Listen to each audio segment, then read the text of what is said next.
Gracias a Dios por permitirnos llegar con el mensaje de la palabra de Dios hasta donde están ustedes, aquí los presentes y también los que lo van a oír y ver en el horario que dispongan, ¿verdad? Tanto en el Facebook como en el YouTube.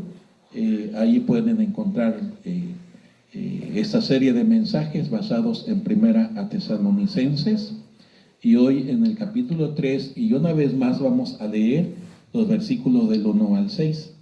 En el mensaje anterior hice énfasis de la preocupación pastoral por los creyentes que había en su congregación y en la que, en este caso, el pastor Pablo, el apóstol Pablo, había dejado en Tesalónica, mientras que por seguridad personal él fue sacado, inclusive puedo decir en contra de su voluntad, por los mismos hermanos para que preservara su vida, y yéndose a otro lugar, concretamente a Atenas, y desde ahí él, tan preocupado por saber cómo estarían los hermanos que él había traído a los pies de Cristo y que había dejado durante su estancia de 3 semanas en Tesalónica. Y él escribe esta epístola, Primera Tesalonicenses y Segunda Tesalonicenses. Ahora estamos analizando así muy rapidito Primera a Tesalonicenses. Él les escribe porque él quería saber cómo les estaba yendo en su fe, en virtud de la persecución que se veía, como les he dicho ya en el transcurso del culto y los mensajes anteriores. Todos los creyentes sufrían persecución, sufrían hambre, sufrían por su vida. Las familias eran disgregadas a causa de la misma huida que tenían que hacer imprevistamente. Y Pablo, exhibiendo ese corazón pastoral como un padre, como una madre, como un hermano mayor, por la fe de estos nuevos creyentes, eso fue lo que enfocamos más la semana pasada. No aguantando esa presión, mandó aquí a Timoteo, su colaborador, hermano en la fe, el siervo de Dios, dice él, para que supiera razón de los hermanos. Hoy voy a enfocar más en el asunto que el apóstol Pablo afirma y que en un momento dado resuelve nuestras preguntas que tenemos cuando nos vemos en crisis, en problemas, en dificultades, y que a veces tenemos que reconocer son el resultado de nuestras decisiones. Otras son, nos vienen sin saber de dónde por la gente que nos rodea. Y otras veces ni siquiera encontramos una explicación de por qué vivimos crisis tan difíciles. Pero hoy creo yo, lo que dice el apóstol Pablo nos contesta. Y esa respuesta a nuestras preguntas debe llevarnos al contentamiento y a la alegría y al gozo de saber que somos sus hijos y que Dios es soberano. Primera a Tesalonicenses capítulo 3.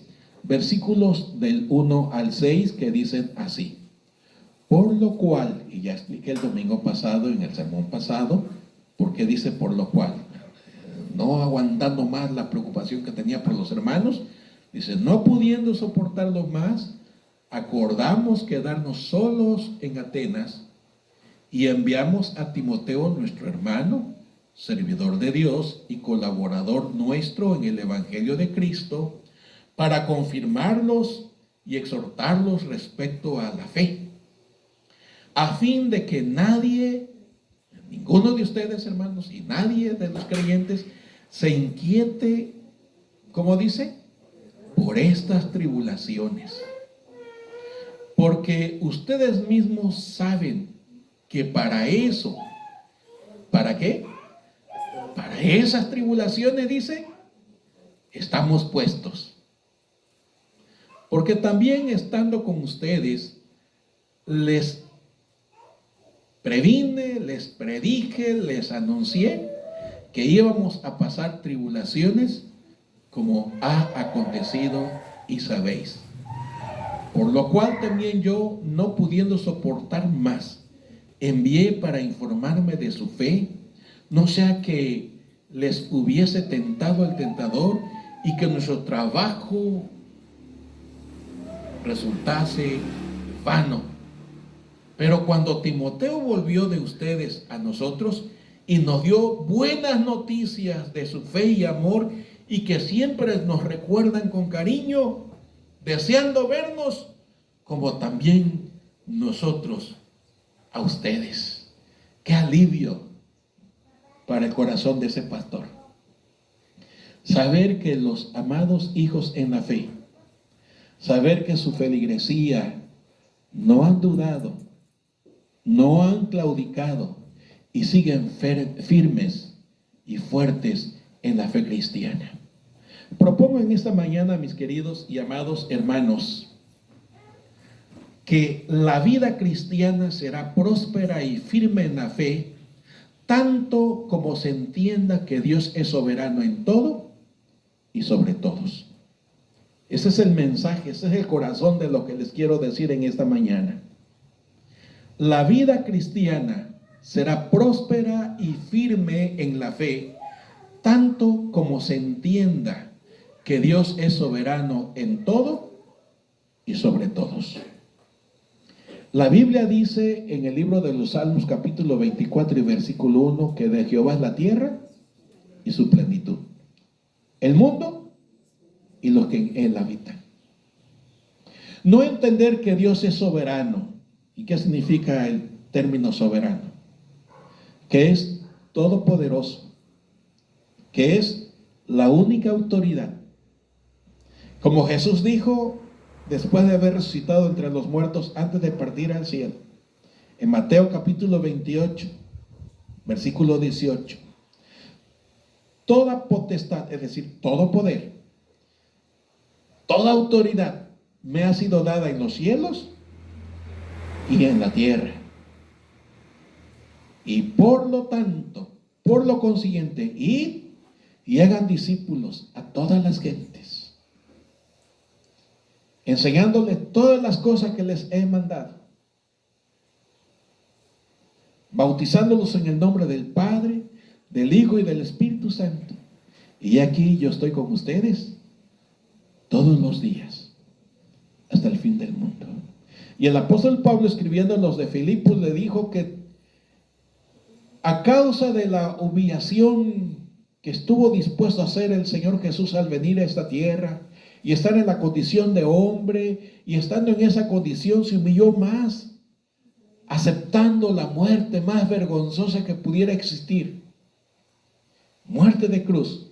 Recibió un nombre que es sobre todo nombre, para que en el nombre de Jesús se doble toda rodilla en los cielos, en la tierra y aún debajo de la tierra, y que toda lengua confiese que Jesús es el Señor.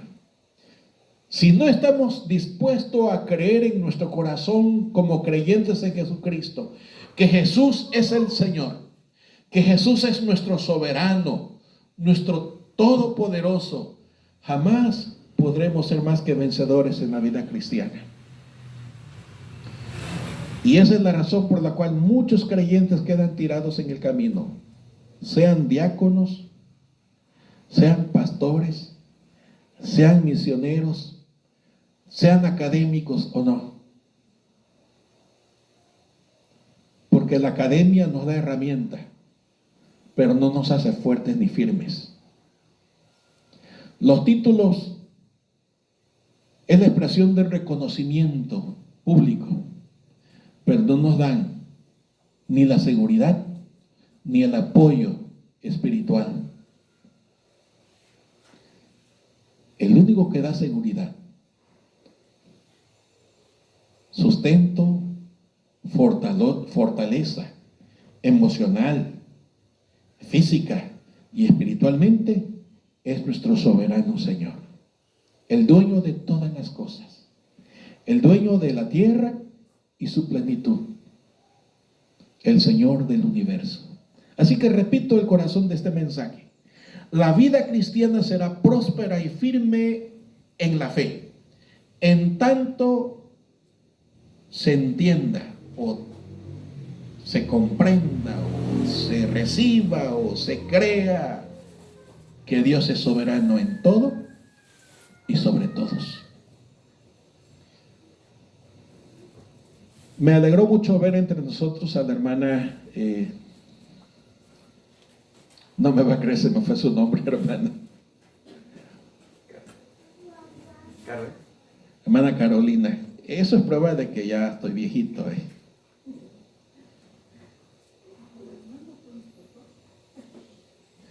Sí, tiene usted razón, porque no me acordaba su nombre. Y le pedí su autorización para usar de su persona en este mensaje como una referencia. Yo conocí a la hermana, no sé si por el año 2000, no me acuerdo, hermana. Y ella, joven, ya hasta joven, porque es mucho más chica que yo, pero jovencita en aquel entonces, su hijo mayor, más chiquito que su hijo menor, que está aquí ahorita con nosotros, que Caleb. Yo tengo la culpa de que te llames Caleb, hijo.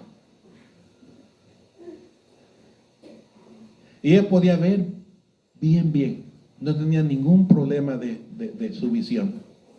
Estaba sana la hermana.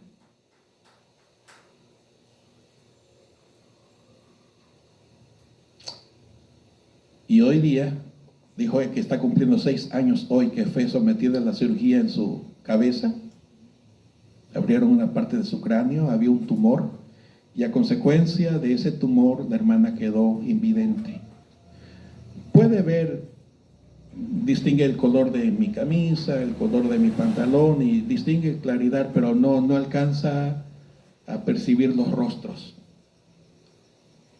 Estoy diciendo todo esto porque le pedí permiso a la hermana. Porque pudiéramos preguntar, y quizás usted se ha preguntado cuando ha venido a vivir alguna experiencia fuerte o difícil, ¿por qué a mí? ¿Por qué yo, Señor? Y en unos llevados más por la depresión, nos preguntamos, ¿qué hice de malo para merecer esto? ¿O qué pecados estoy pagando?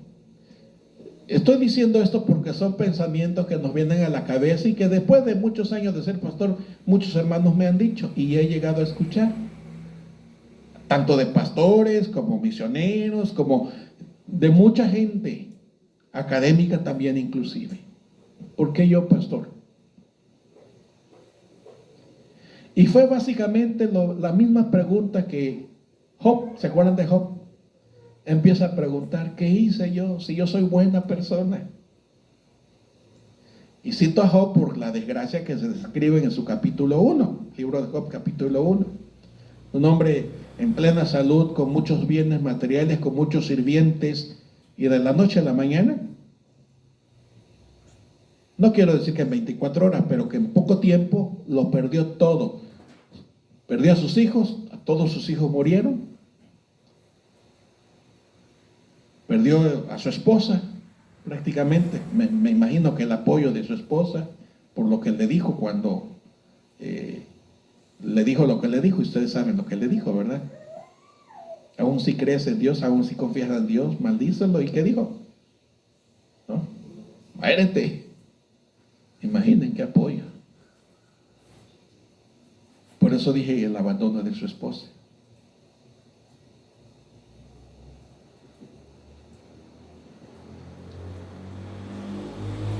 Pero Job, en medio de sus dolores, y la hermana lo dijo hoy, que en medio de su invidencia, la presencia de Dios le ha sustentado.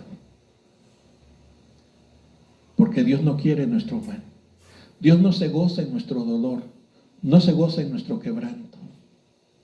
Estoy seguro que a Él le duele su corazón vernos sufrir. Y a veces esos sufrimientos, esos quebrantos son resultado de nuestras decisiones, porque tenemos que reconocer que cuando decidimos mal y hacemos cosas que no son gratas y que no son sanas, nos va mal. No quiero recurrir a un refrán que he oído de un ser querido, ¿no? El que se porta mal, etcétera, ustedes conocen, ¿no? El que actúa mal.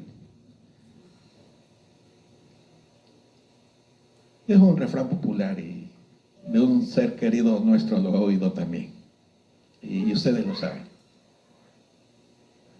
Ciertamente a veces son resultados de nuestras decisiones, pero otras veces son consecuencias de que no sabemos ni por qué. Y es cuando nos podemos deprimir. Aún nosotros los creyentes también, porque sentimos. Si nos humillan, si nos señalan, si nos abandonan, si nos desatienden, etcétera, etcétera, lo que usted guste y quiera, nos duele el alma. Y no alcanzamos a entender por qué. Y a veces en nuestra oración le reclamamos al Señor, pero ¿por qué yo, Señor? Pero quisiera abordar lo más rápido que puedo, porque ya estoy usando mucho tiempo, lo que dice Pablo a los hermanos.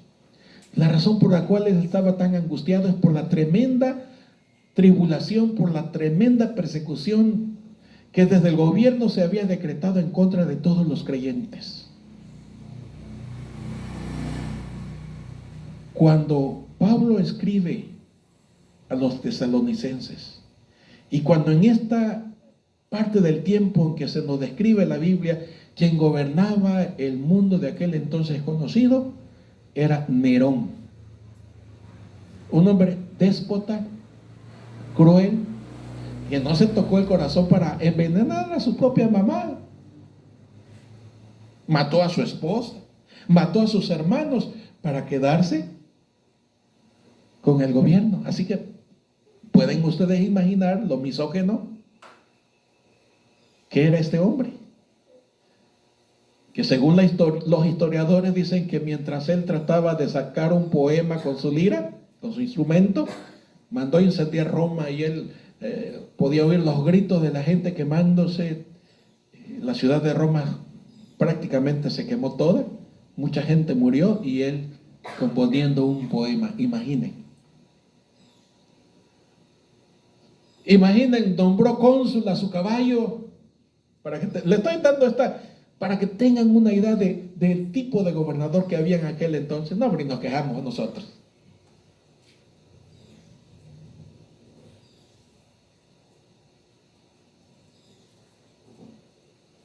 Y Nerón ordenó perseguir a todos los que se llamaran cristianos, a todos los que se llamaran, bueno, no quiero usar la palabra aleluya, porque en aquel entonces no se le decía a los cristianos, ¿no? A los seguidores, a los discípulos de Cristo.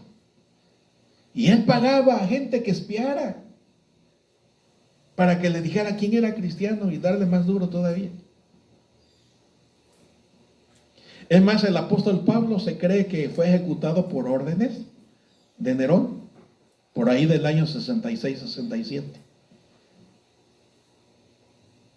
Y Pablo le dijo a los hermanos, en esas 3 semanas que él estuvo en Tesalónica, que iban a vivir serias dificultades, serios problemas, serias persecuciones. Él usa la palabra tribulación. La palabra tribulación viene de un término en el original que quiere decir aflicción.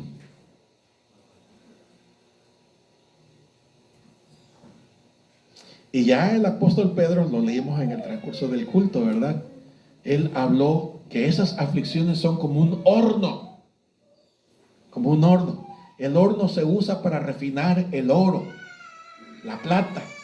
Pero la fe, dice el apóstol Pedro, escribiendo a los hermanos de Roma, precisamente, que la fe se afina y se perfecciona en el horno de la aflicción, en el horno de la prueba, en el horno del dolor.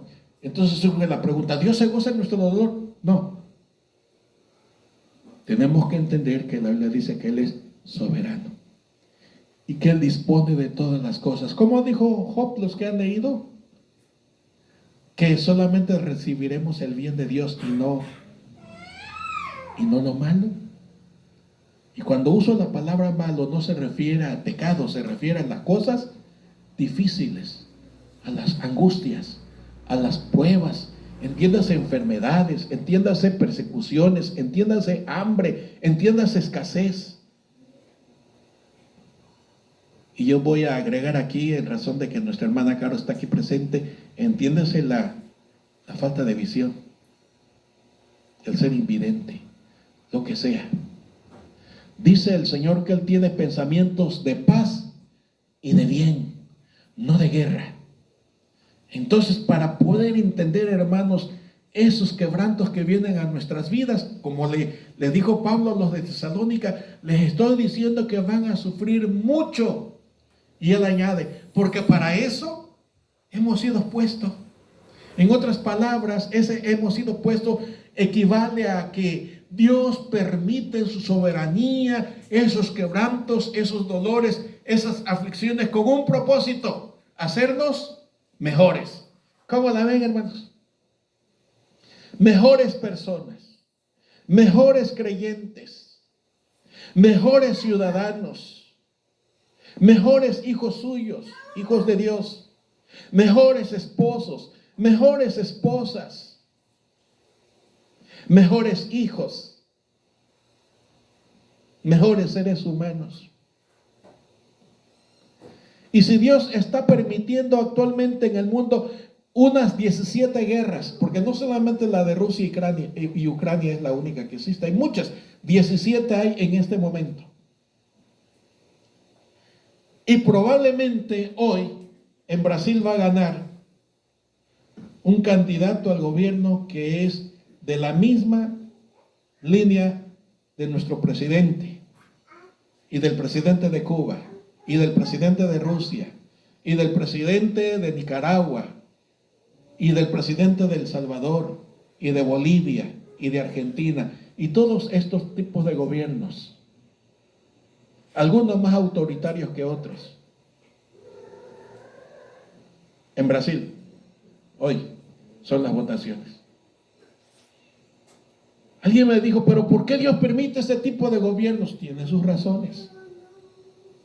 ¿Por qué Dios permitió la plaga del COVID? Una vez me dijeron ustedes que dije COVID, es que estaba pensando en alguien que se apellida COVID. El COVID. ¿Por qué Dios permitió la mortandad de millones? Se cree que murieron en el mundo alrededor de 6 millones por esta enfermedad.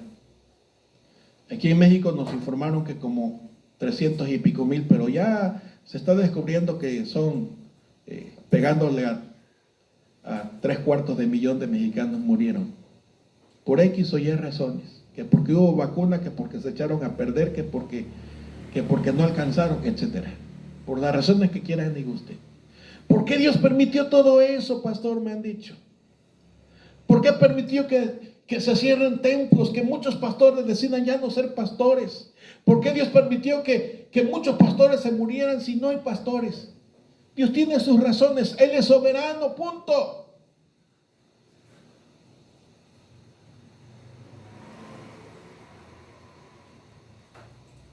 Él es el que dispone de todas las cosas. Y no es cierto que viene el diablo y la descompone, no es cierto. Lo que Dios hace, lo hace bien, no lo hace a medias, porque es el Todopoderoso.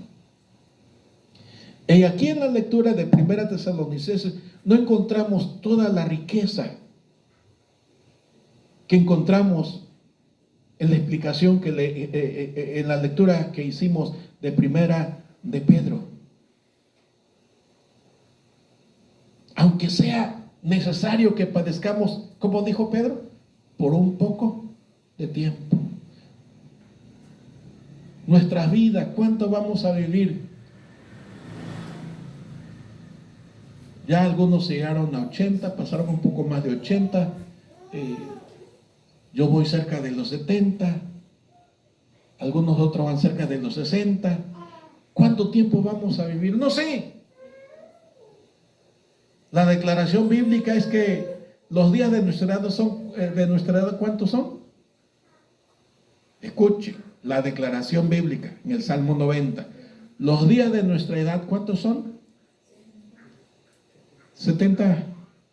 Y quizás los más fuertes, 80. ¿Y cómo dice? ¿Cómo añade? Pero aún con molestia. Bueno, esa molestia lo estoy poniendo yo. Con trabajo. Porque ahí lo que significa trabajo es esa molestia. Porque cuando uno llega a esa edad, uno se vuelve otra vez niño. Y lo digo por mí, necio y terco que nos dice no haga esto, y ¿qué es lo que hacemos? Digo, cualquier parecido sería mera coincidencia, ¿no? Así somos los seres humanos. Empezamos a olvidarnos las cosas. Ya no tenemos la misma cantidad de neuronas, y aquí tengo doctores que pueden explicar mucho más al respecto.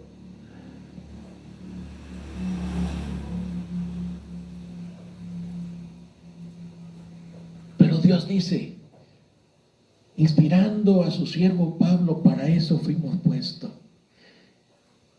Y otro siervo del Señor llamado Pedro dice, así se perfecciona la fe, hermanos, que es más preciosa y más válida que el oro refinado, para que cuando aparezca el Señor Jesucristo,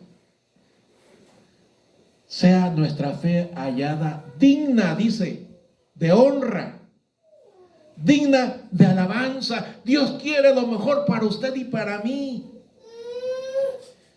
Él es soberano, hermanos.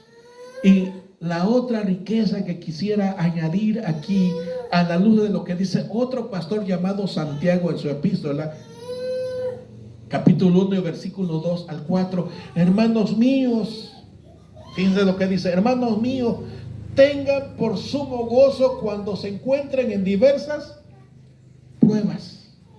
Y ya dije que la palabra prueba significa ahí aflicción.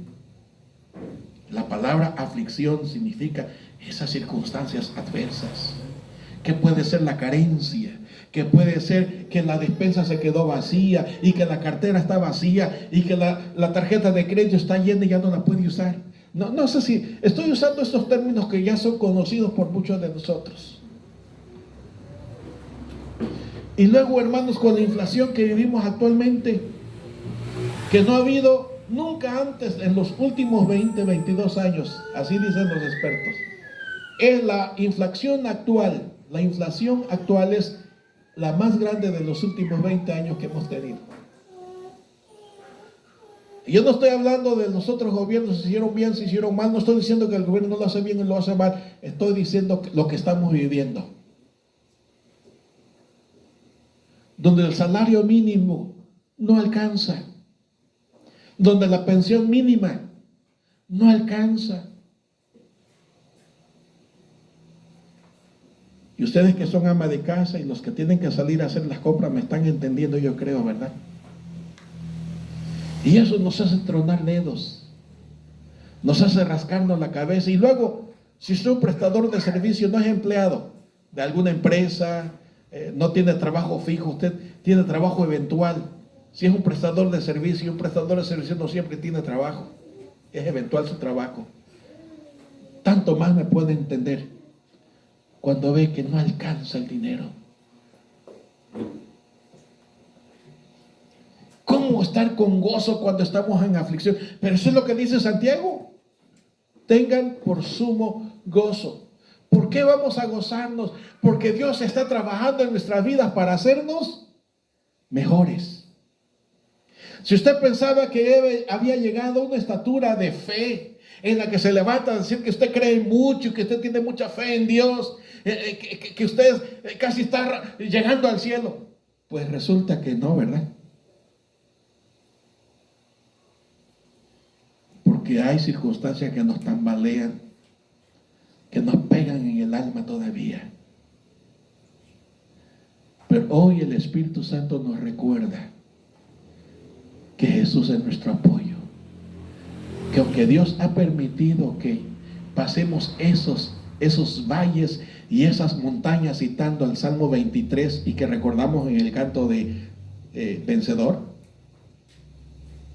Dios las permite para que podamos ver su compañía, para que podamos ver su buena mano que guía, su buena mano que provee y que sustenta. ¿Pueden ustedes imaginar lo que había en el corazón de aquel anciano llamado Abraham, cuando Dios le dijo que sacrificara a su hijo, el hijo de la esperanza, el hijo de él y de su amada esposa? Y cuando levanta el puñal para degollar o para apuñalar a su hijo Isaac, y está a punto de hacer caer ese puñal en el cuerpo de su amado hijo, la voz de Dios dice: detente. Ya he visto que crees. Ya he visto que confías. Y le hizo hacer ver a unos matorrales. ¿Y quién nos diría que en los matorrales estaba la provisión de Dios? ¿Se acuerdan del cordero? Dios tiene preparado un matorral para usted, hermanos. Pensando en el suceso de Abraham. Pero pensando en lo que dice Pablo a los hermanos de Corinto, Dios es fiel, lo vimos en un testimonio, que no permite que seamos probados más allá de lo que podamos resistir, sino que juntamente con la prueba, juntamente con el crisol, con el horno, con la aflicción, Dios va a tener una puerta para salir. Y a una de las iglesias del Apocalipsis le dice: yo sé quién eres y cómo sufres y cómo estás padeciendo, pero tengo abierta una puerta para ti. Ese es nuestro Dios soberano, hermanos. No es que se goce de nuestro dolor o de nuestra angustia, sino que Él quiere perfeccionarnos. Que Él quiere mejorar nuestra calidad de fe. Que Él quiere mejorar nuestra calidad de pensamiento y nuestra calidad de ver la vida. Aun cuando estamos en esta tierra, en medio de generación maligna y perversa, Dios quiere que seamos sal y luz. Y para que podamos alumbrar, para que podamos esparcir el aroma de vida de Cristo Jesús, Él quiere perfeccionarnos. Para eso Dios permite la prueba. Para eso Dios permite la aflicción, cualquiera que ésta sea. Ya mencioné enfermedades letales, ya mencioné el COVID, ya mencioné la carencia, ya mencioné quizás ahí el desempleo también, ya mencioné todo ese tipo de dolores y quebrantos que nos pegan en la vida. Quizás las humillaciones que nos hacen pasar el esposo o la esposa, según sea el caso. O quizás los dimes y diretes de los vecinos. Que otra vez vuelvo y digo, pudiera ser el resultado de nuestra conducta, de nuestras decisiones, pero también pudiera ser el resultado de la acción del tentador, como dice Pablo a los tesalonicenses. No sea que el tentador venga y los desubique. Así les dice, ¿no? Con las tentaciones y todo el trabajo que he hecho con ustedes, dice, sea en vano. Hermanos, Dios no solamente permite las pruebas y los dolores y los quebrantos y las aflicciones. Yo acabo de tener un problema renal y los que han tenido cólicos renales saben lo que se siente. Dice el doctor, me lo dijo el doctor que me trató la otra vez cuando estaba internado por cuestión de litiasis en mi riñón, que el dolor o el cólico renal es comparable al dolor de parto.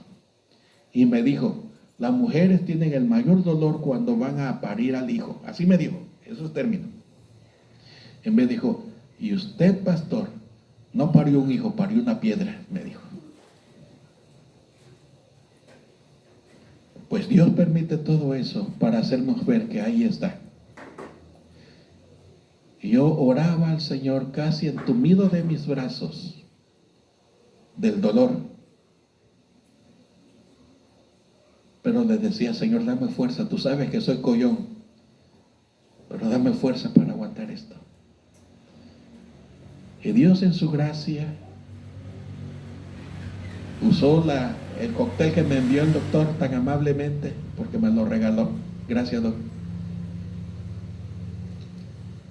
Y después de estar padeciendo más de 6 horas obstruido de mis vías urinarias, pude miccionar. Y qué alivio. Y he tenido así los dolorcitos propios. Antes no vino infección más fuerte, gracias a Dios, porque ahí está el buen pastor, el obispo de nuestras almas, el príncipe de paz, diciéndonos, yo estoy contigo todos los días hasta el fin del mundo.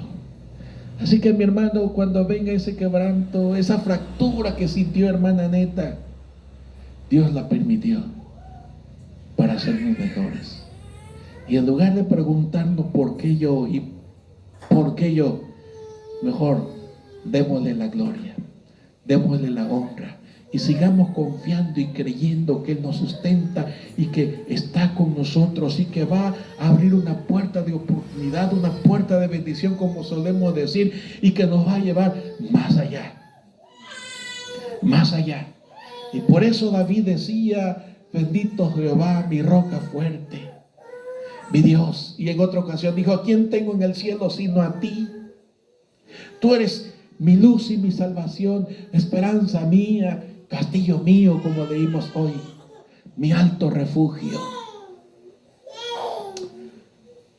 Amados hermanos, Dios en su soberanía nos enseña que tenemos que ir de éxito en éxito, no como los cangrejos para atrás, sino siempre adelante. Y por eso Él tiene que intervenir en situaciones aún dolorosas. Recuerden, la vida cristiana será próspera y firme tanto como se entienda que Dios es soberano en todo y sobre todos.